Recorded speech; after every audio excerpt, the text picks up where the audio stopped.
I just wanted to give you a quick little tutorial here on how to trace an image so that when you're working on your Google Doodle, if there's a specific theme you want to do, you can go grab some images and trace it instead of drawing it from scratch in Google Draw. I just picked a flower here. You can pick any topic.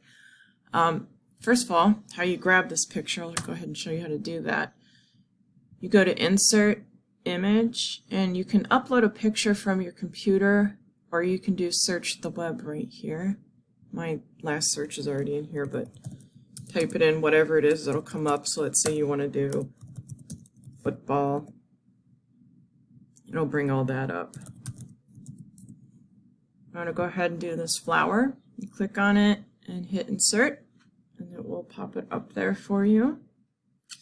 This, it can be done, but it's nowhere near as much options as you have in Illustrator when you're tracing an image, but it's still doable.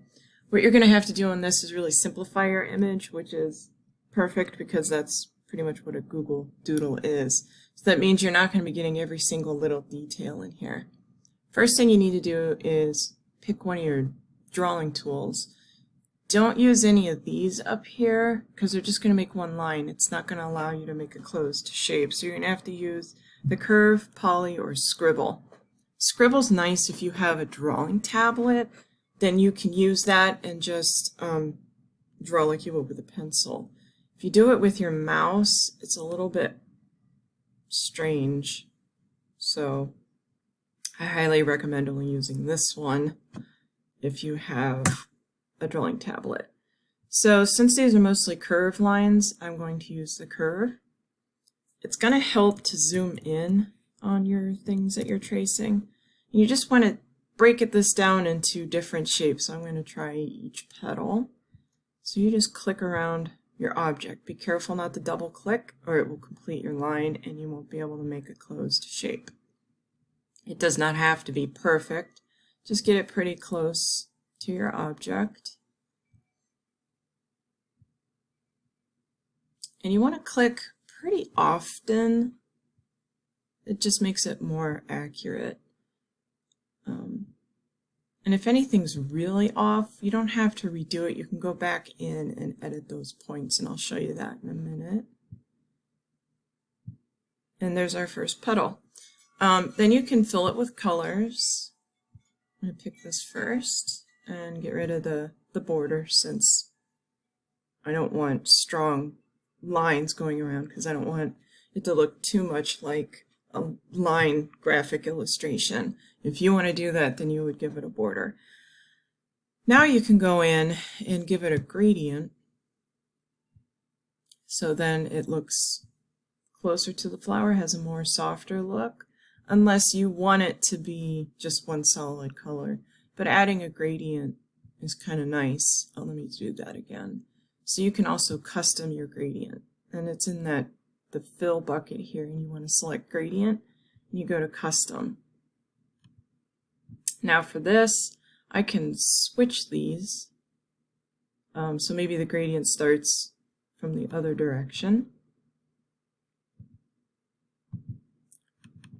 You can also add one. You have to hit add in there, and it'll add another spot in there for you, and this is where you change the color. I'm going to leave that one like that and actually click on this one and make this one the light part. Let's make it lighter. And then this one I'm going to make dark so that my gradient goes from the top to bottom so it looks more like the flower. And hit OK. Then you would just go around and keep drawing your petals. Oh, got a straight line. Sometimes if that happens, you can do a right click and it'll save you and you won't have to start over. Yeah, and it did it to me. So if you do a right click, you can continue with it.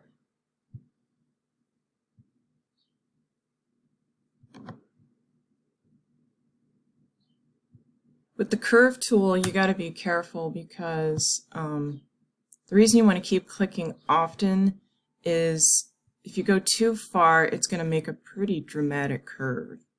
And it's not like Illustrator where you can, I'm clipping off the end of this petal here because I don't want to get into too much detail. It isn't real nice like Illustrator where you can click, pull, and drag and get really, really accurate with where your curves happen. So you just want to be careful with that and just keep clicking around your shape. If you do have a drawing tablet and using the scribble, this is really nice and ends up being a really nice tool. Now, since this is going behind that petal, I'm not worrying about trying to draw up around that other petal. I'll show you what to do in a minute here. And I'm going to go ahead and give that the same gradient fill that I gave the other petals. And then take off that stroke. Now, it's on top of that petal. All I need to do is put it behind it so that then that one falls in front of it.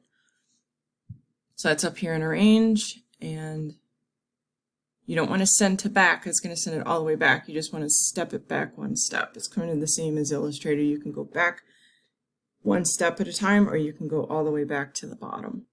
So to explain that a little bit further, going forward and back, obviously this petal's in the wrong spot. So I want to go to Arrange, Order, Send Backward, brought it underneath that petal. You have to keep doing this over and over till you get it behind those petals. One thing you can do is go to Order, Send all the way to the back. It's not gone, it's just behind our picture. And then you just bring it forward one. That's another way to do it.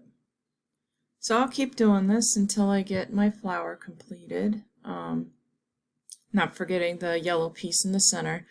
Now I want to change this gradient, so I wanted to walk you through it one more time because I want the dark to be at the tip, just like it is on the real flower there.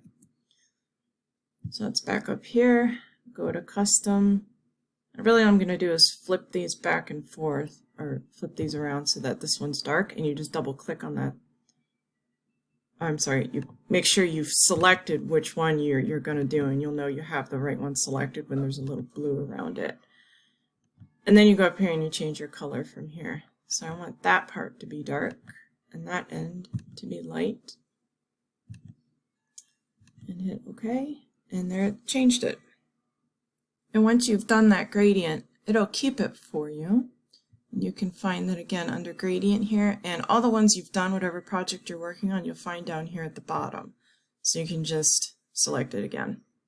And now I'm going to trace that center part. Obviously I can't see it because my petals are up in front of it. You can go around and give no fill to all of these so you can see through to the yellow thing. Or you can just temporarily bring your picture all the way to the front and then start tracing that center piece. So it's almost done. I just have a few more petals to do. I'm going to temporarily remove the picture so you can see what that looks like. So this is how you can do, how you can trace any kind of shape or theme or person, portrait, or whatever it is that you need for your Google Draw.